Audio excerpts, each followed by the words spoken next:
All right.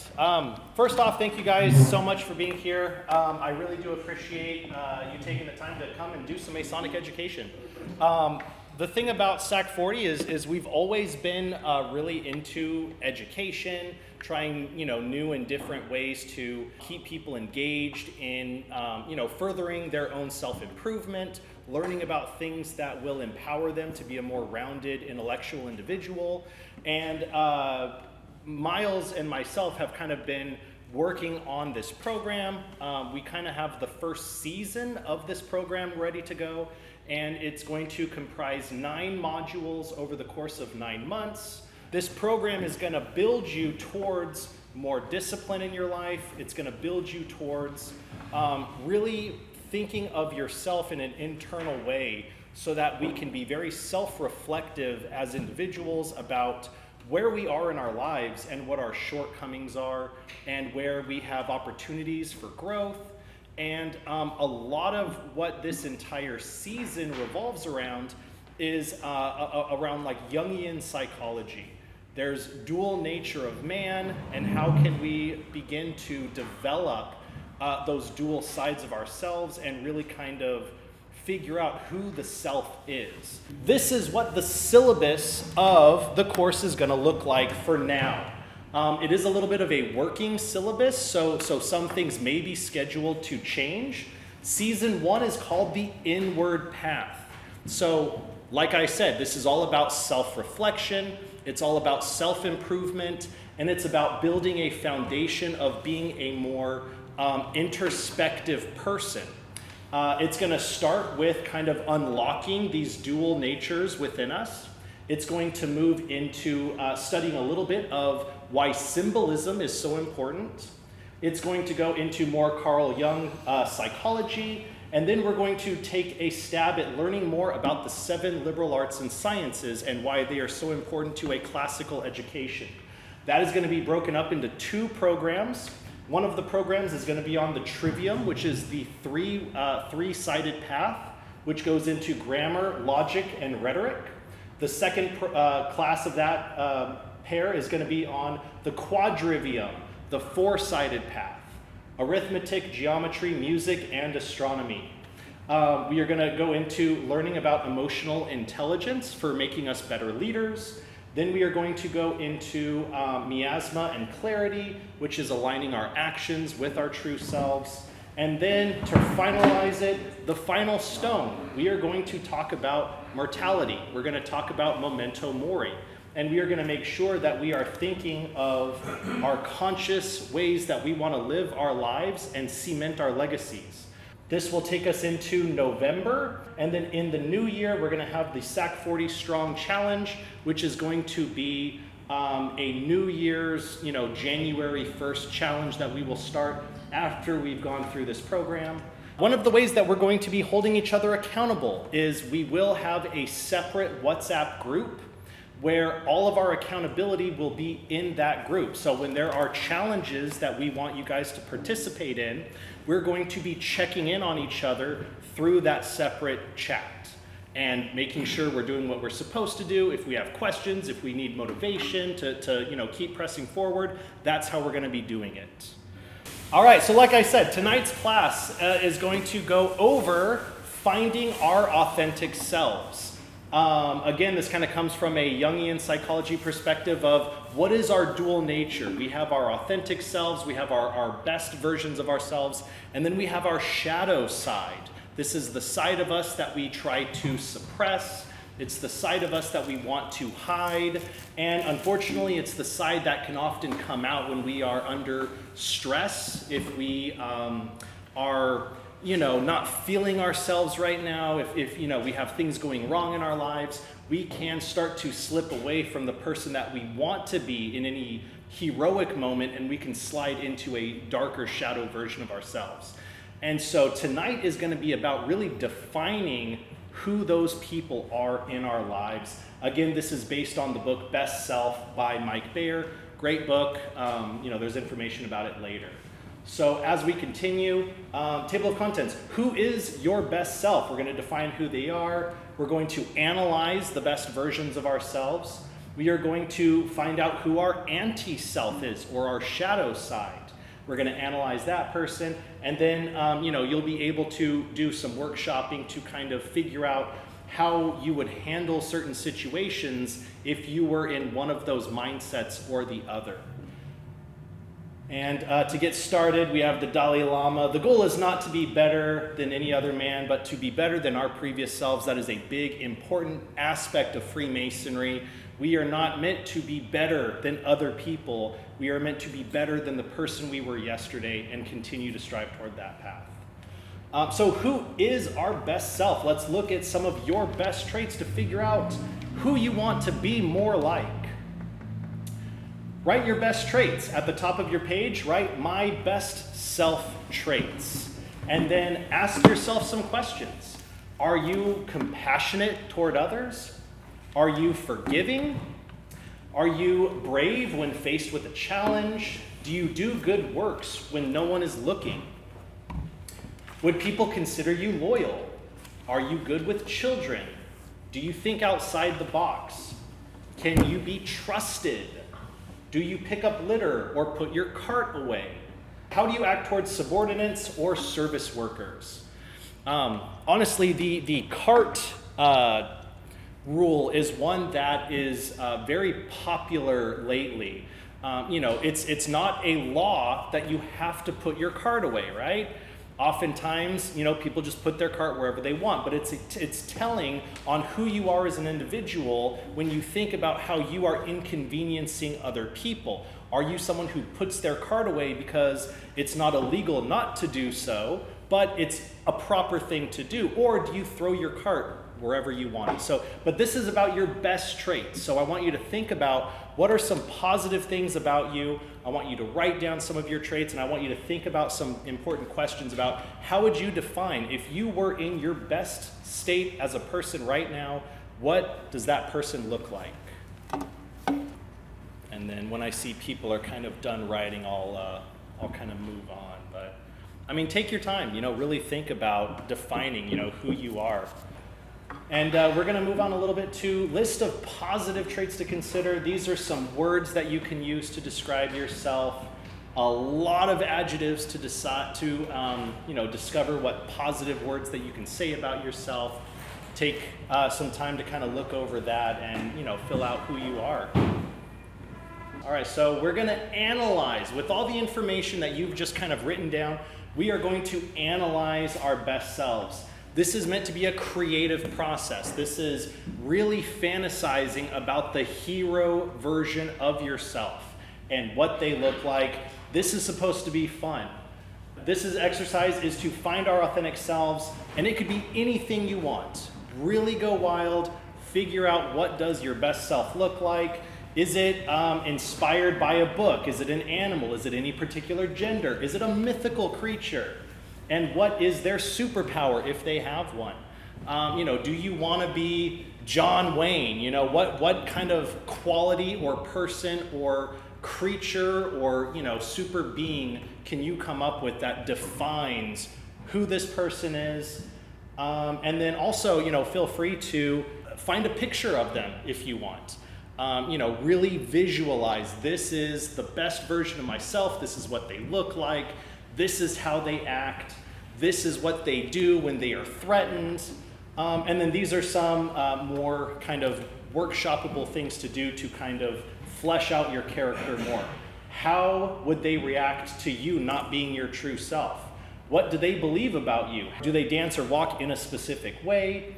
How do they act when someone is kind to them? Do they behave in a certain way when they feel threatened? And what is your motto? And I think that having a good best self motto is very important. If you have something that is interesting that you want to add to your best self, what's their go-to motto? What is their philosophy of life? Who are people that they listen to when they want, to align with their best self? What people inspire them? And of course, give them a name too. Do they have a name? While you are working on that, I will tell you a little bit about my best self.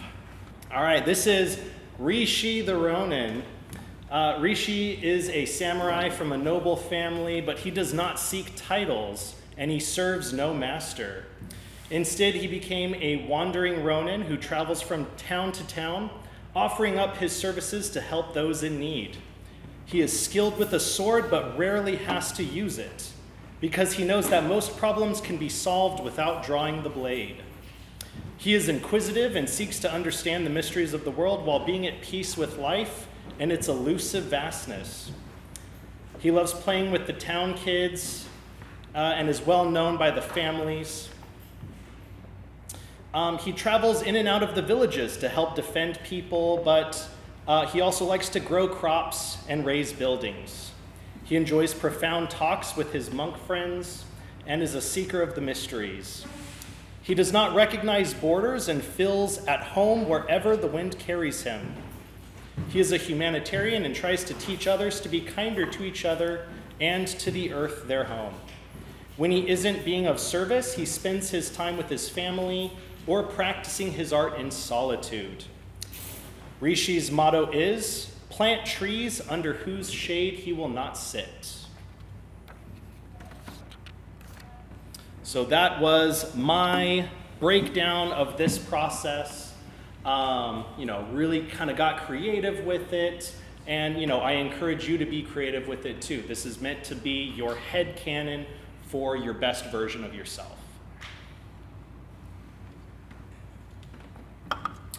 And if anyone is done and would like to share their best self so far, what is your character once you get to a place where you feel like you would like to share? I see a lot of people still writing though, so that's good. I'll let you guys keep writing if you're still working on it.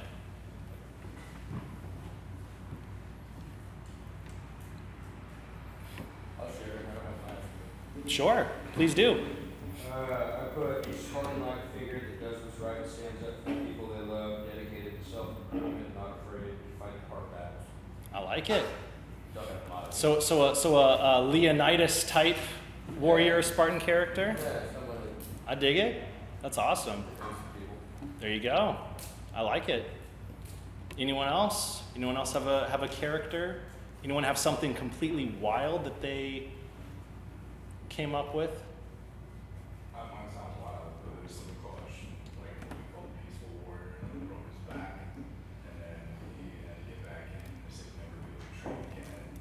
Started working on that, and a lot of it's kind of like Buddhism, playing emotion and stuff like that. So I think that's a good way to be.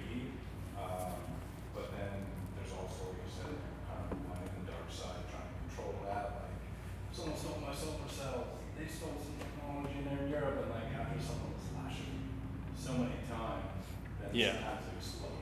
Sure. So recognizing that, I think, is an important side. Yeah. Awesome. Did you Thanks. say Ways of the Peaceful Warrior? It's called the Peaceful Warrior. Was that Dan Millman? Yeah. Dan Millman did that. There was Gymnast. Yeah. Is it about gymnast? Sort of. Yeah, of course, yeah. Just wanted to make sure that was the one I was thinking of. Okay. Awesome. Anyone else? Anyone else got someone that they'd like to share? I'll share. Ooh, hell yeah, brother senior. Okay. So, for some, I connect well with Han Solo, Hell yeah. primarily because I have a shady background in the past, but I always knew what was right and wrong. I wanted to be bad, but I always ended up being good. I somehow always fall into accidentally fall into leadership roles, even though I don't really want to. And case in point, Monday. Some people have greatness thrust upon them. And I'm a smartass, through and through. So there you go. What a great depiction of duality, though, right? You got someone who is a bad guy, but somehow he always is a good guy, right? And it's not about necessarily defeating that bad guy inside of you. It's about integrating them in a way where you can understand that dual nature. Yeah, but who shot first, you or Green?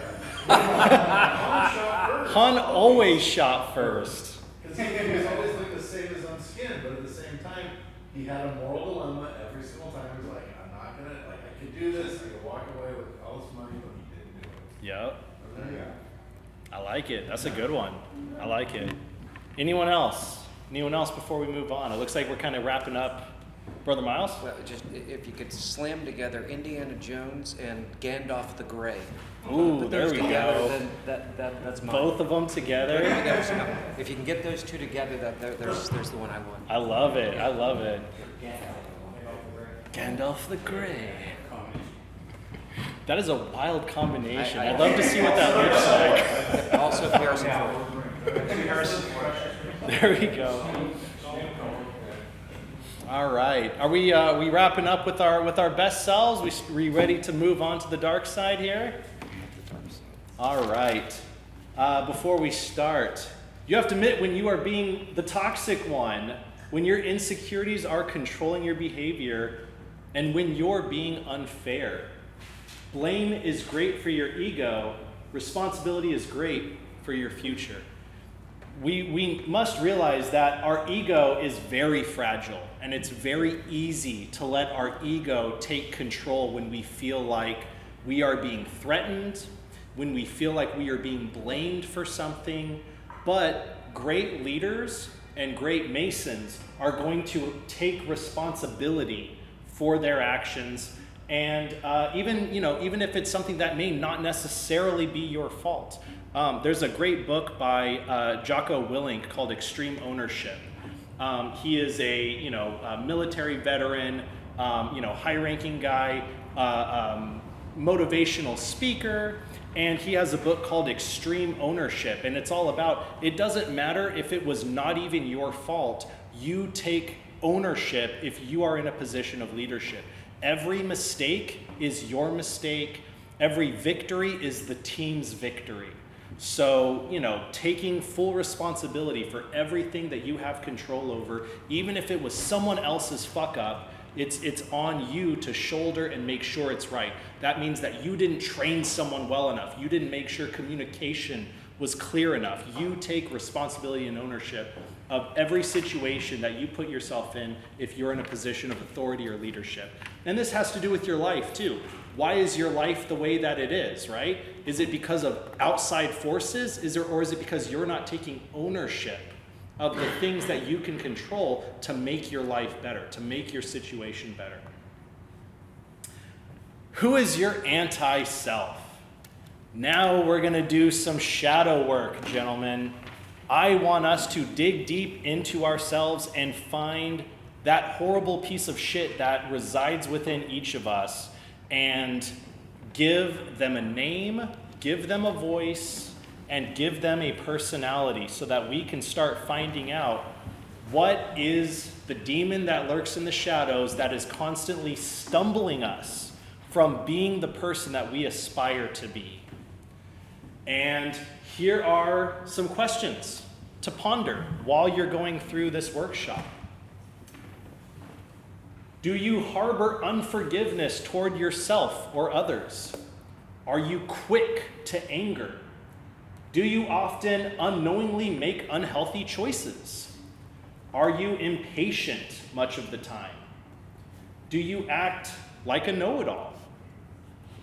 Do you often give up before accomplishing a goal? Do you believe that you are not good enough? Do you let people walk all over you? And do you act selfishly? And I'm sure that we all can take a question from this list and answer, yes, I've probably done one or more of these things, probably almost all of these in our lives. We have all given in to our better devils, and we have all given in to temptation to let our egos take control of who we want to be and make us and force us to make incorrect choices sometimes. So ask yourself some of these questions, and now here are a list of some negative traits, some negative adjectives that you can assign yourself. What does it look like when you are not the person that you aspire to be? When a anti-self, a shadow self takes over in any given moment? And I will let you guys look at that for a little bit and assign those traits. We are our worst critics. There is no one who knows us better than we do. And unfortunately, we want to imagine that we are always trying to be the best version of ourselves. And I think we all can realize that once we get done with any given situation, we can look back at certain experiences that we've had and we can say, damn, I really fucked up at that point. I really, should not have said what I said. I really should not have acted the way that I acted. And it feels guilty. If you leave a situation feeling guilty, you kind of have that instinctual understanding that, man, I did not hold myself to plumb. I did not treat myself in correct character. And while you're thinking of that, again, let us create your villain. Who is your villain? Give them a name. Are they a particular gender? Are they an animal? Are they a mystical creature? Are they a villain from a book or a movie? What kind of clothes do they wear?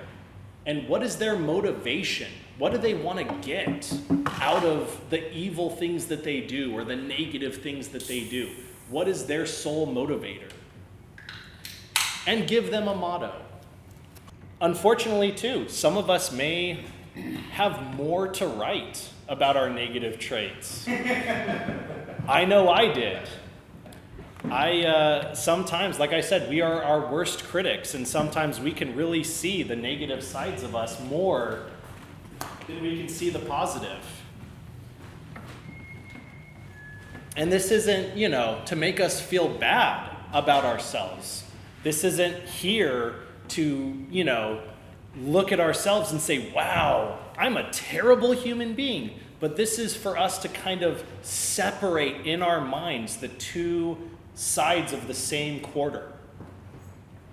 We have both of these characters in us. We have both of these traits in us. We just need to be more conscious of what side is taking control in any given moment.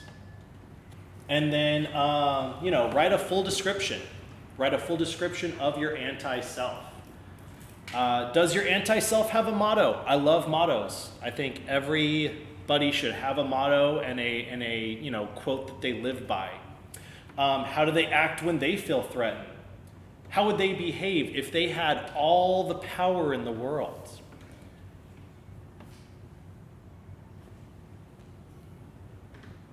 What do they want you to do more of or try to make you do? How do they carry themselves in public? And what gets them upset or angry easily? While people are kind of finishing up, I'm going to introduce you to Kyle. Kyle is a rambunctious party animal who enjoys too much of a good time. Some would use the colloquial phrase douchebag, and Kyle would get unbridled if you ever called him that.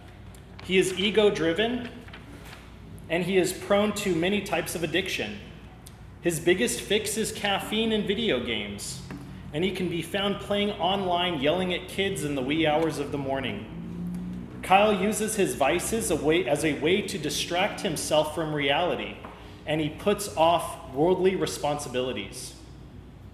Slovenly and a procrastinator, Kyle takes the idea that life is short, so have a good time to unhealthy levels.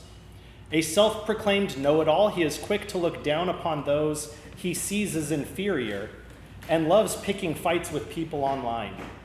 Raging and tilting either behind a keyboard or a gaming controller is a common occurrence for Kyle, and the holes in the drywall are a testament to his fragile ego when being bested.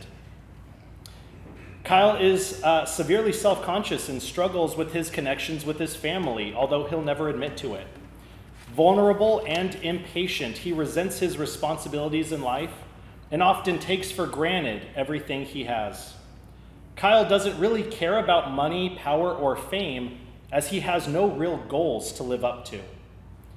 The t-shirt he wears are of bands that he doesn't listen to. His motto is, "It's not messy if I know where everything is." Kyle's married too, which is terrifying. That's a terrifying thing to consider, right? No, that's a lump in the tree. Yeah, brother. That guy right there. Mrs. Kyle's. That's the lump in his finger for punching drywall. All right, does anyone want to give us a description? Who is our worst selves? Remember, this is fun. This is meant to be enlightening, but lighthearted. So, feel free. Let us know what is your villain? What is your Darth Vader? I'll go. Yes. So my anti-self lacks confidence and lashes out at criticism. He's lazy and all talk, no walk. He overindulges, doesn't know when to quit. His motto is "fuck you," and he's the worst parts of Dennis Leary meets Chris Ford. Nice. I like it. That's good. Anyone else? Share some negative traits. I know it's very humbling and it could be very vulnerable, but what are some things? I mean, we've all experienced it, right? We all know that we are capable of great good and of greater evil. So, don't feel ashamed if you want to share a little bit of something. What is the opposite of Leonidas? I don't mean to call you out. If you don't want to share, you don't have to. I feel like my anti-self would be a hooded reaver that lurks in the shadows, waiting to take the light out of joy and success. My motto was, "What was yours today will be mine tomorrow." Ooh, that's menacing. Don't catch that guy in a dark alley. Keep my eye open. Damn. Gentlemen, share anything? No? That's fine. Anyone else? Oh, we got Han Solo. We got Vader coming up? No, but so I want to destroy my enemies and make them suffer. Ooh. I'm an itch to get out of jams and use my charm to get what I want. I am a sociopath. Dang. All right. I like it. Very good. Is that dominant? Or, Ye- is that dominant?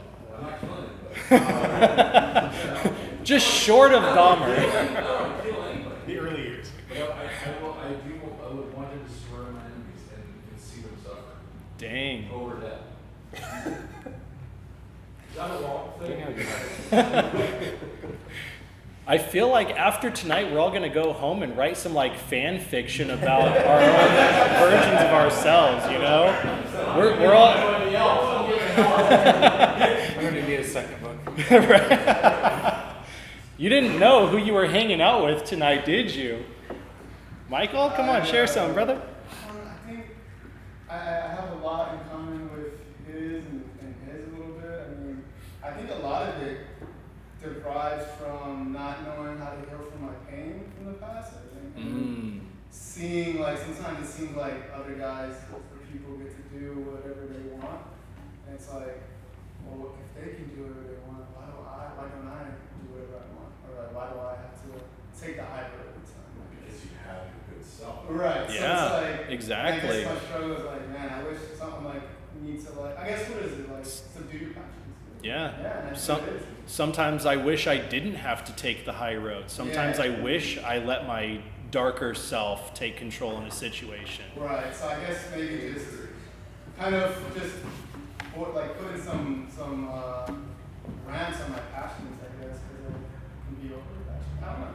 Yeah. Something like that. Well, and that's what the compass is all about, right? The compass is an instrument made to teach us that there is a boundary around what our best traits are, right?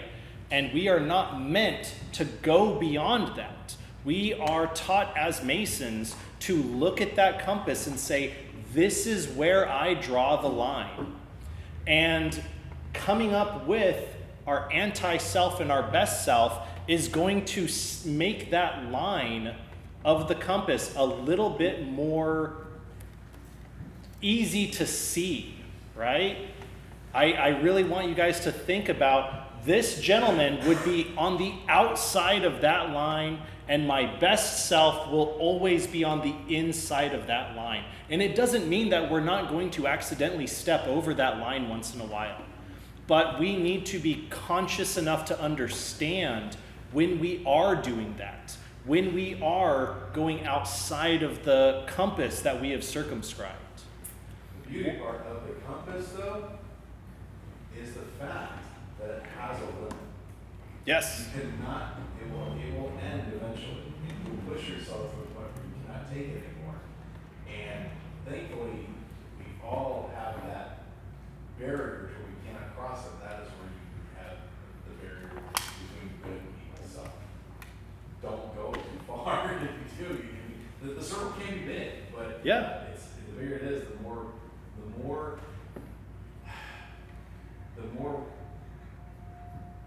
you are giving too much your cable toe away. True. We all have a limit to what our cable toe is. And we all have a limit to what we are willing to accept. And you know, the disrespect or you know, things like that. We all have a limit to things that we can handle. And again, I think not to get too much into like future lessons that Brother Miles has, but we've talked a lot about this concept and the movie The Babadook. I don't know if any of you guys have watched The Babadook. Babadook. It is a horror film that is about a woman who struggles with the loss of her husband in a car accident. And it's about Really mental is. It health. super is. The Babadook is a monster, but the monster is a metaphor for our own internalized anger that we do not acknowledge. And when we suppress those dark versions of ourselves too much, it grows and it grows and it grows and it becomes something that we cannot control until it lashes out violently. So the movie is an amazing metaphor for why it is important to acknowledge and incorporate our shadow selves so that we cannot repress the negative traits within us, but that we can acknowledge and recognize them and become friends with them almost so that they do not control our situation. Can I add to what you just said? Please. So in addition to the loss of her husband, she also had a child who had special needs. I think it was Yes. autism spectrum or something. Anyway, you know, as a parent, she resented the fact that the husband was dead. She also resented the fact that she had to care for him. And anyone who's a parent knows that sometimes our kids can get on our last nerves. And that's when we really get our Kyles and whatnot coming out and this type of thing. And I think what the biggest thing, one of the bigger takeaway from the movie I found is that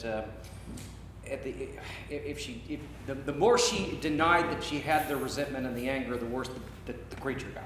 The creature got bigger and bigger and bigger and started. Anyway, I'll talk about it next time. But anyway, that's just filling in the blanks. Watch the movie though, Yeah. if you haven't. Babadook is a great horror movie on mental health. It really is.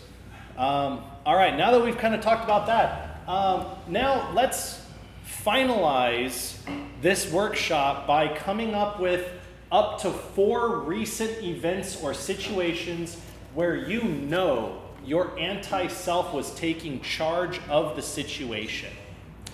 And I have some examples up here, but obviously this is your own examples. These are all your own things that you can think of. For those of us who have kids, I really lost it on my kids or a family member or friend when I felt overwhelmed. My road rage caused me to imagine horrible things about a person who cut me off, and I thought about my anger all day. I got into an argument because of a misunderstood situation, and I assumed that I was the smartest person in the room. My ego caused me to use my power over a situation to be selfish and I hurt someone because of it. Now, these are random, broad situations. Come up with your own. These are just here to be a little bit of like, think of a situation that you've been in. It could be recently, it could be in the past, it could be when you were in high school. Come up with some events where your anti-self took control of that situation, and that's it. This situation number 1, I did this. Situation number 2, I did that. It could be up to 4 if you have less, or if you have more, no rush at all, but just come up with some situations. What did I do where I know that I was not being my best self? Some experiences from myself. I'm a dad. I have 2 kids. And honest to God, my kids are some of the most amazing people in the world, in my opinion. I am so thankful to be a father, and having those children in my life has evolved me and grown me in such a way where nothing else in the world ever could. However, you can get overwhelmed as a parent, and that is something that happens.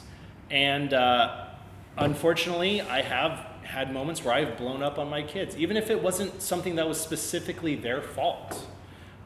Work had me stressed out. Lodge had me stressed out. Any other, thing in my life could have been going wrong, and unfortunately, I took it out at the wrong people. Or there was one too many questions asked to piss me off in one moment, whatever the case may be. And it's, as a parent, I think it is something that, in any situation, the ability to look back, I think too much of what I remember from my childhood is not having my parents apologize enough for things that they may have done that wasn't necessarily my fault. I think, our parents can be our best friends and our worst enemies sometimes. And we try to, forgive our parents for things, but I think it's also the parents' job to apologize also. And I have come back to my kids many times and said, hey, I am so sorry I said that. I'm so sorry I was mad. I'm sorry I told you to go away. Like, Daddy is frustrated, and I'm not taking it out on you.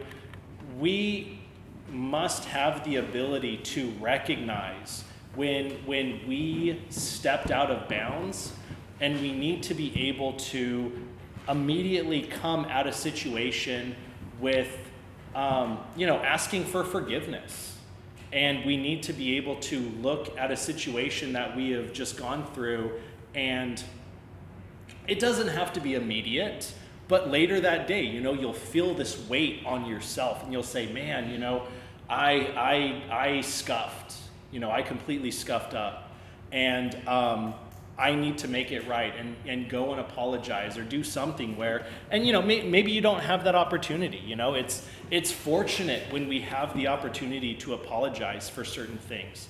Oftentimes it could be a fleeting interaction that you will never have with that same person ever again, and you'll never have that option to apologize. It'll just be something that you think about awkwardly in the middle of the night while you're trying to go to sleep, and you'll be like, oh shit, I remember that one time I did that stupid thing, and I'm never going to be able to get over it.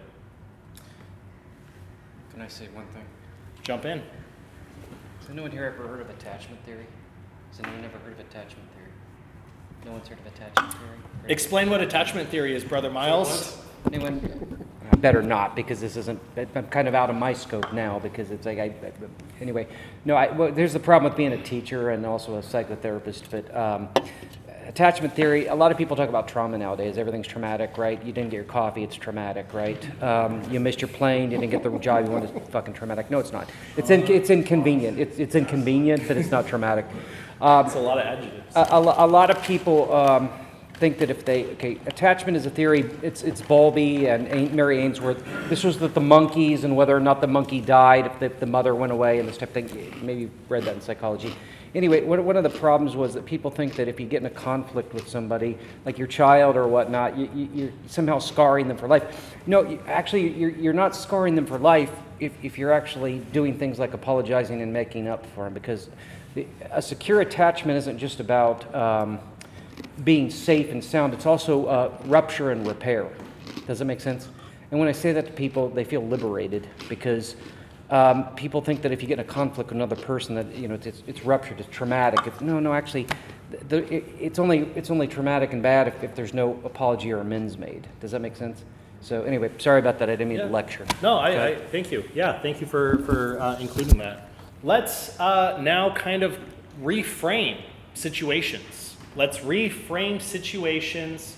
Take some scenarios from your exercise and see how your best self would have handled that situation instead.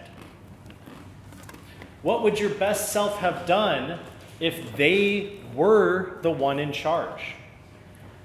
Would they care more or less about what happened? What would their patience level be? Would they have listened more and spoken less? Would they care what someone else thought about them? Would they have been more courageous or stood up for someone? Would they have been more cool under pressure? Would they have done a task that they knew needed to get done? Would they have not let someone down?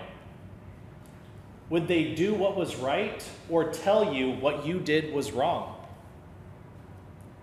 And would they support you no matter what? So reframe some of those scenarios, some of those things that stand out, and what would your best self have done in that situation?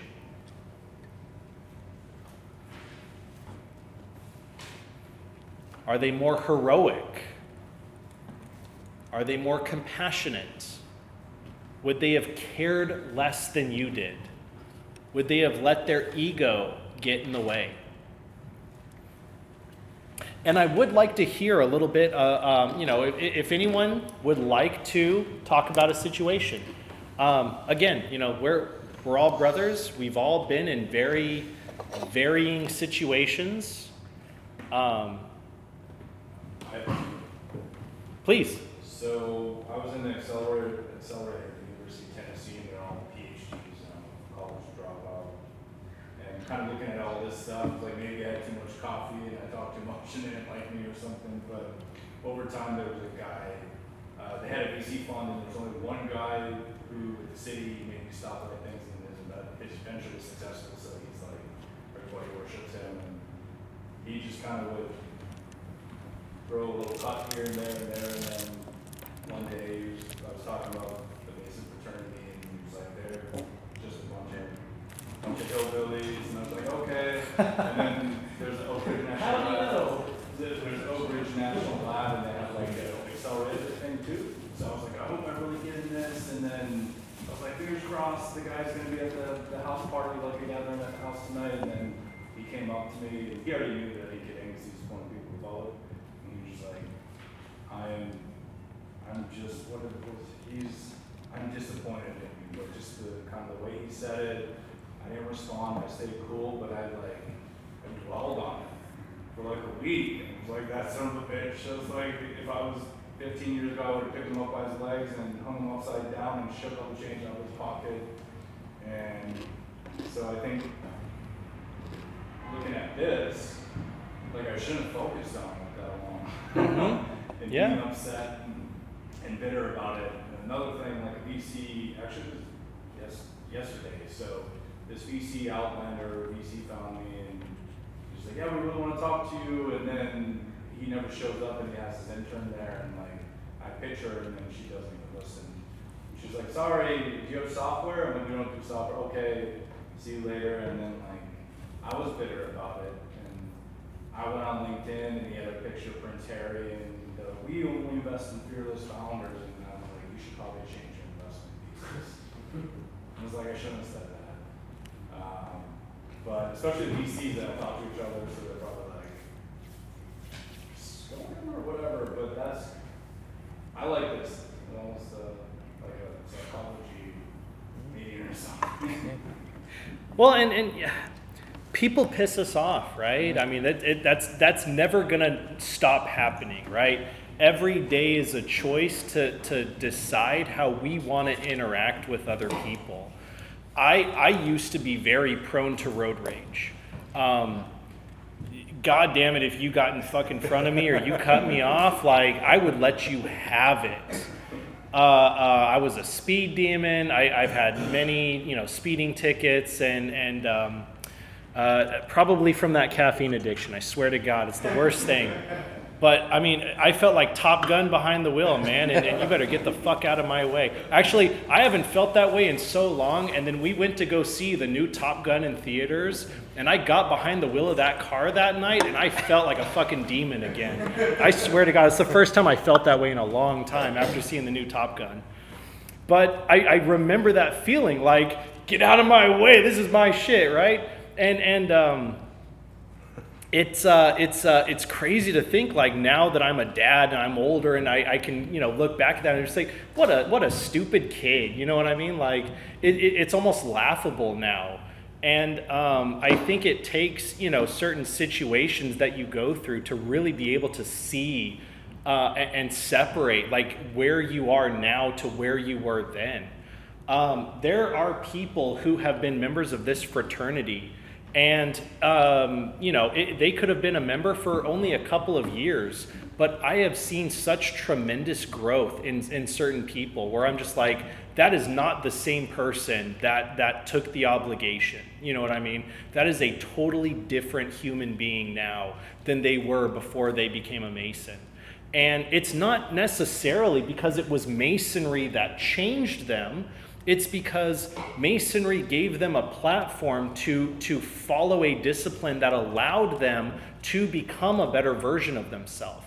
And they had the brotherhood to surround them to say, hey man, you are fucking up, and I'm not going to sugarcoat it because we have a standard in Masonry.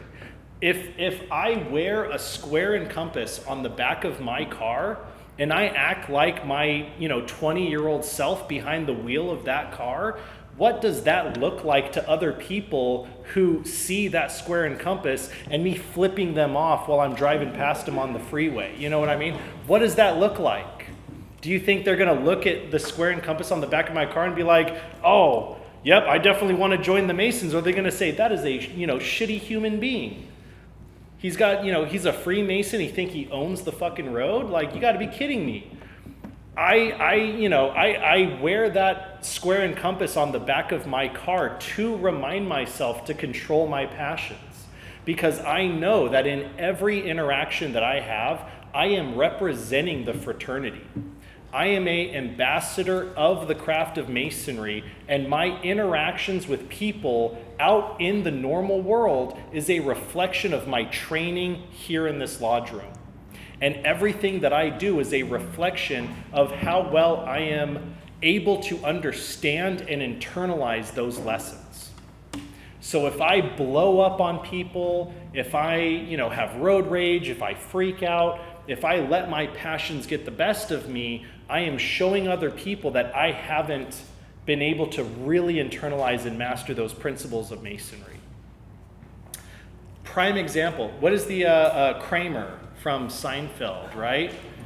You guys know Kramer from Seinfeld. He was a Freemason. Still is. Want his phone number? Sure. Michael Richards? Yeah. Michael Richards. What was that situation? He blew up on someone. Yeah, embarrassed himself, was blacklisted from all of Hollywood for like horrible things that he had said. And I'm surprised that he wasn't expelled, but Now it would just be normal.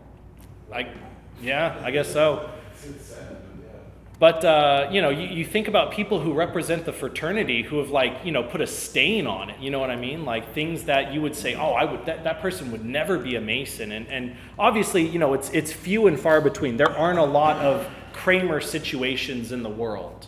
And for a good reason, we as Freemasons don't have the option to just do whatever we want and feel like we are immune to our own to the ramifications. We're not immune to the ramifications. We have free will, but we are not immune to the repercussions of our own free will. So to kind of wrap it up, what do we do with this information? This exercise is to teach us to start mindfully becoming aware of our thoughts and actions instead of being impulsive or reactionary. People cut me off all the time. The rules of the road have never changed. What has changed? My reaction to them has changed. And that is what I can get out of my lessons in Masonry. I am a different person. It's not the situation, it's how I handle that situation that makes everything different. And I care so much less about ego from other people. Back in the day, I would have cared a lot about what people had to say about me, the way people acted towards me. You want to try to get in front of me on the road, you want to say something negative about me online. Oh my God. But now, I don't care. It's not a big deal. We care so much about these situations that are so frivolous, and it takes us sometimes way too long to realize how frivolous those situations are. Remember, your anti-self is not you, so you don't have to identify with that person. I can totally say, I'm being a Kyle right now. I know I'm being a Kyle. I can see it because I can discern who that individual is. I can come up with, yep, that is my anti-self. I see those triggers. I see those traits coming out of me, and I can see it and I can engage with it. Know what triggers your anti-self to act, and be conscious about empowering your best self to step in when you feel like you are not acting the way you want. It has taken a long time for me to recognize very specific triggers in my life. And sometimes you may not know what it is. You may get this intense, visceral reaction to a situation, and you literally don't know where it comes from. And it can take a lot of internalizing to say, that is why when this happens, I am so reactionary to that situation. I know why I lash out, because there is something from my childhood, or there's something from this, or there's always a trigger for what it is that will really set you off. And being able to recognize and internalize it and know, okay, that is going to be a trigger for me. Just be conscious about it. It doesn't mean you have to erase it. It means you need to be conscious that you know where those triggers are coming from. Be conscious of other people's feelings and surroundings when you engage with someone where the situation can be difficult. Tempers can flare or feelings can be hurt. Always try to empower yourself and others without bringing others down. Conscientiously trying to manifest your best self in any given situation may seem hard to do at first. It is. But after time and with practice, it will become second nature. We are constantly changing beings, and it is important to check in with ourselves from time to time, because a new best self may emerge, or a different anti-self.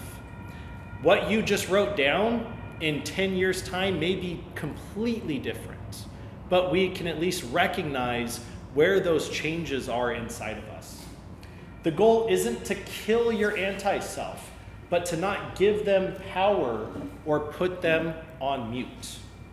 This lesson is going to kind of segue next month, where Miles is going to be talking about the rough and perfect ashlars. For any Mason who is aware, the ashlars represent our rough versions of ourselves and the smooth, polished, perfect versions of ourselves that we want to become. So Miles will be talking about that next month. And then if you want to know more about Best Self, there's the book, Coach Mike Bayer's Best Self. Great book. It goes into a lot of these lessons and more. And I may not really touch on anything else from this book specifically in the rest of the course, but we'll definitely be going a lot more into the internalized self. Now, let's see. Actually, before we end this, does anyone want to talk about any other scenarios? Does anyone want to talk about anything that they came up with where they feel like they, had an aha moment, or they feel like they could have handled themselves in a different situation? Alright, so I had a good day at work the other day. I got home, Jessica, my girlfriend, came to the door, just terrible attitude, had a terrible day at work. Instead of, I immediately took a breath, anxious, irritated, instead of supportive. I shut down, didn't really do anything with my daughter that day. It just threw me off for the whole rest of the night. Looking back, I realized I should counsel her, made her feel better, talk to her about her day. And usually I do, but sometimes, that emotions gets to me. Another thing, strange, but I ate spicy food, carbonated soda, and convinced myself I was having a heart attack. So, Oh no. looking back, I realized I need to be aware that my mind sometimes, kind of like I was talking about earlier, the anti-self taking the life and joy of success is more about emotion than myself taking, my own emotion away. Realize that I should be aware that sometimes my mind plays tricks on me, and I have to really think about, is this actually the reality that's going on? Makes sense. I went through a period of time where I was a huge hypochondriac, and it's terrifying to not know what is going on with you in any situation. And there have been times where I've had panic attacks where I thought I was dying. And it's different from my kidney stone story that I said earlier, where I actually thought I was dying, because that was so fucking painful.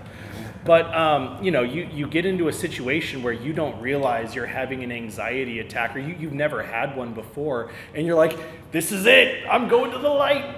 And you never know. Triggers can happen anywhere, and it's you don't realize until after the fact, like, man, okay, I just need to know. You got to live through the situation enough to realize, what that is. Every first experience could be terrifying in any situation, right? Unless you've done it 100 times, you have no idea how you're going to react to any situation. Anyone else have something that they like to share with the class? No? All right. I'll say to something that I've been listening to a lot lately is the Daily Stoic. That's a good one. And they recite this quote from Eleanor Roosevelt a lot. No one can make you feel inferior without your consent. And that kind of gets mangled a couple different ways. Like, no one can make you angry without your consent. Yeah. The road rage thing I totally identify with as well in my youth.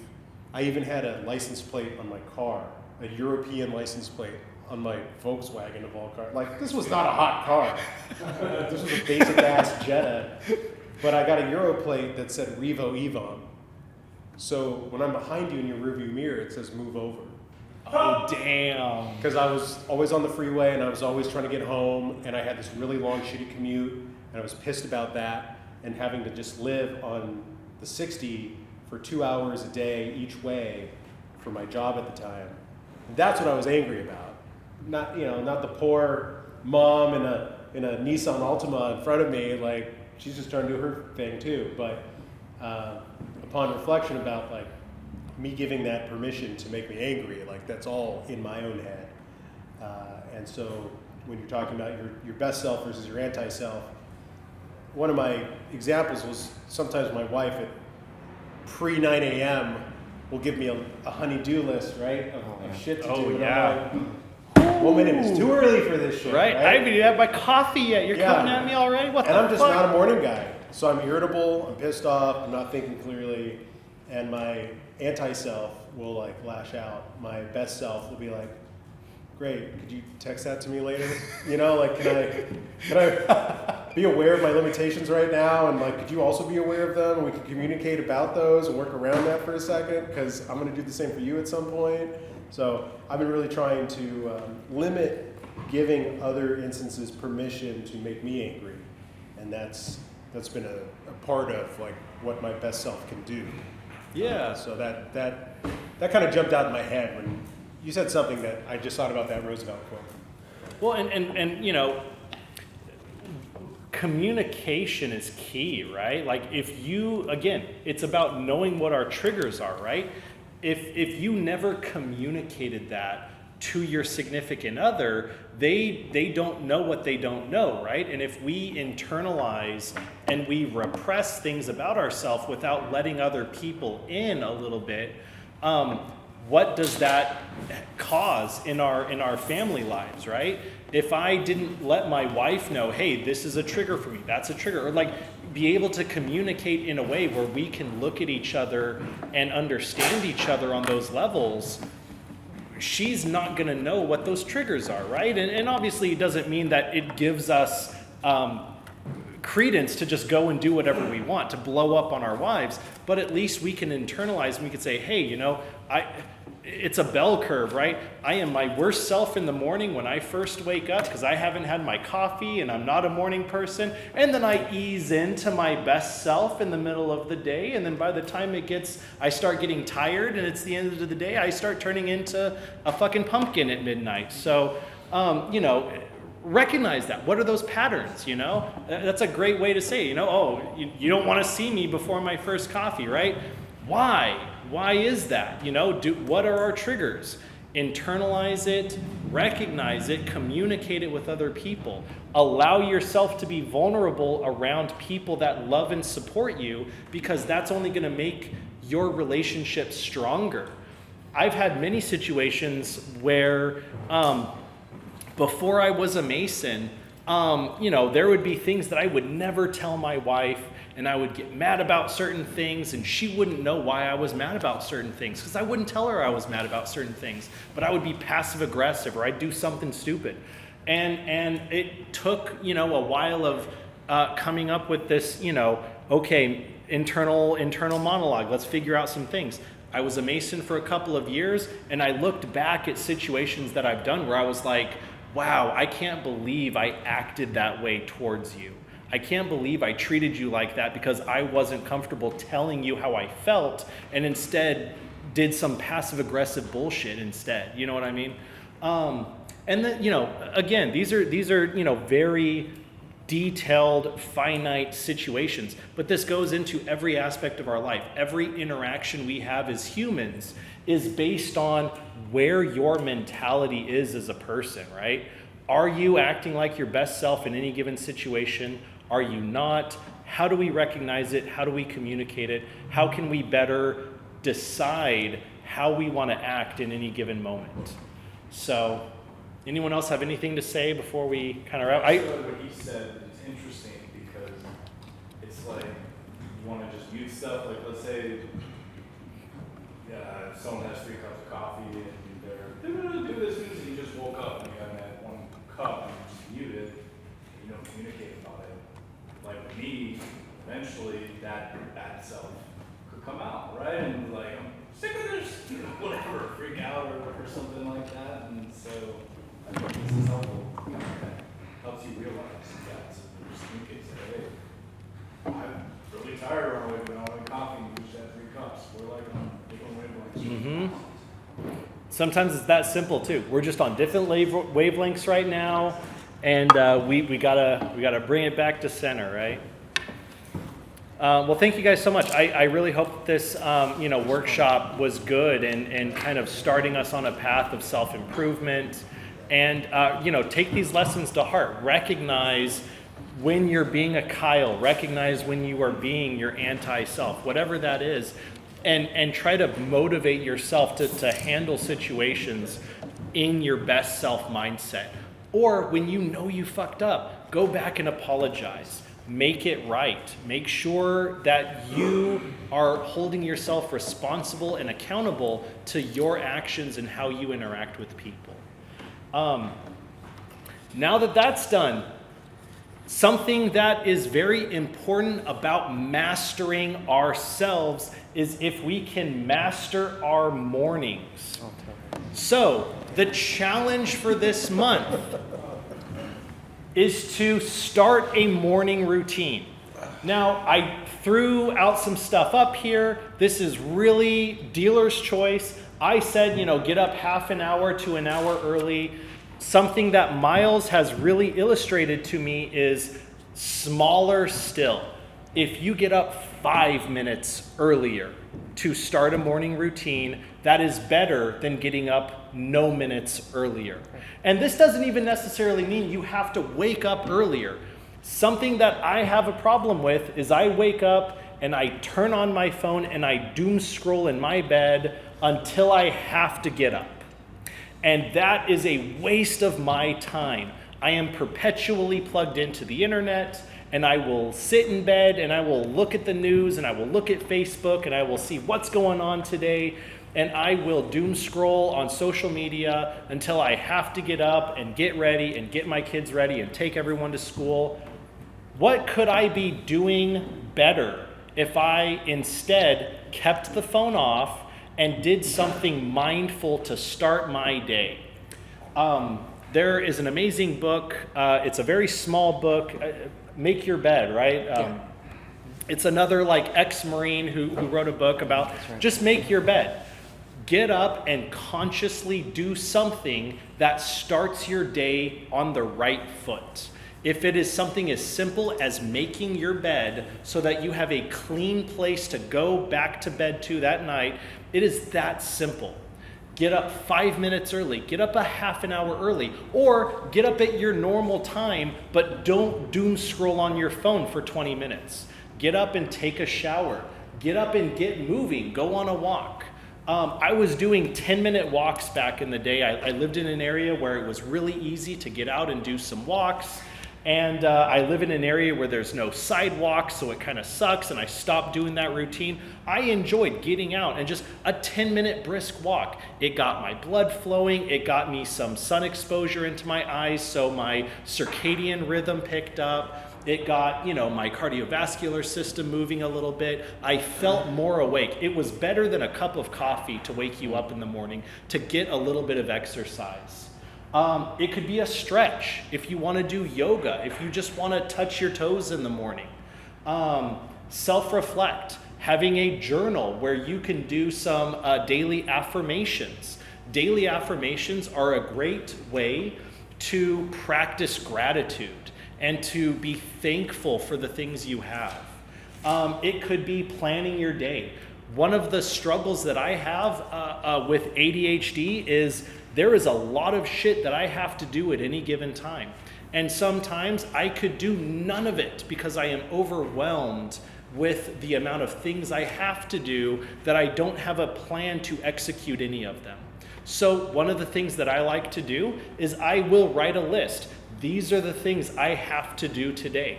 List them by priority because you want to do, okay, these are the things that I have to get done. Do them first. Do them immediately. These are the things I want to do, and these are the things that could probably wait till the end of the day. But listing out things and then waking up and saying, all right, I'm going to knock out this, I'm going to knock out that, I'm going to knock out that, is a great way to get you motivated into your day because you have a clear vision. Or if you don't have anything necessarily that you have to do, learn something. Wake up early to read a couple of pages of a book. Wake up 10 minutes early to read your cipher. As Masons, that book right there is one of the greatest things you'll ever have in your life. Wake up 10 minutes early to practice proficiency. Wake up, take a shower and practice proficiency. Exactly. And then get out of the shower and recite proficiency as you're getting dressed. Or when you want to go to bed, recite proficiency. Exactly. And then dream about proficiency while you're asleep. But yeah, 10 minutes. It's a perfect opportunity. Wake up, take a shower, recite, if you're working towards an officer's position, recite your qualifications. Do something that is empowering you in the morning instead of letting the day drive you. I think that having a solid morning routine, no matter what it is, if it's just making your bed before you go to work, that is better at taking control over small things that you have the ability to control and empowering yourself for the rest of the day than waking up groggy, waking up feeling like shit, waking up scrolling on your phone and letting the world oppress you with all the information that we get. Wake up in a mindful way where you control the day and you take control of the rest of your day by mastering your morning. So this is your challenge. Come up with a routine. It could be something as simple as making your bed. It could be as advanced as getting up and going to the gym and meditating and journaling and all of this stuff. But here's the thing. Do not get overwhelmed with starting this whole brand new routine you've never done in your life, because that is the best way to scare yourself out of doing it. Start small. Start with things that you can practically do in a short amount of time, and if you have the ability to expand on it, expand upon it. Consistency doesn't look like I did every single thing and I got up early an hour in advance every single day. That is not what consistency looks like. Consistency looks like, okay, one day I woke up half an hour early and I did all of these things.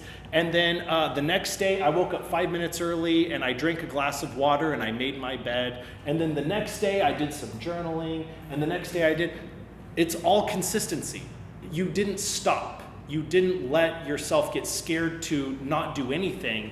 You did something rather than do nothing.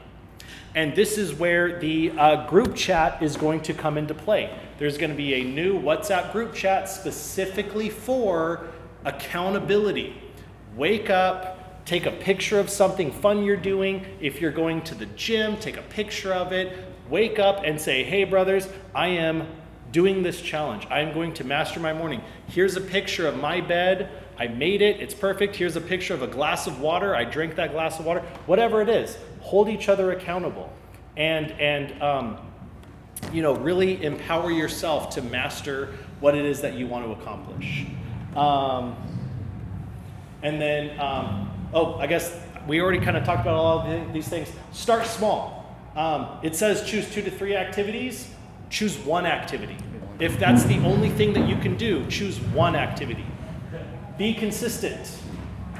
Track your progress. If you are a person who's into journaling, write in your journal. Keep an active journal right at your nightstand. I have yoga apps. I have meditation apps. I use those, and I track progress through those things. Make adjustments. If there are things that are not working for you, change your routine. It's totally fine to change, but don't stop. Constant forward progress is better than no progress. And accountability. Share your progress in the group chat. And if you feel like you are not progressing, reach out. Hold each other accountable. I'll call you in the morning and, hey, you up? We doing this thing? All right. Get together with partners. Whatever it is that you want to do to empower yourself, start doing it. All right. Any questions? Does everyone feel like they got something out of tonight?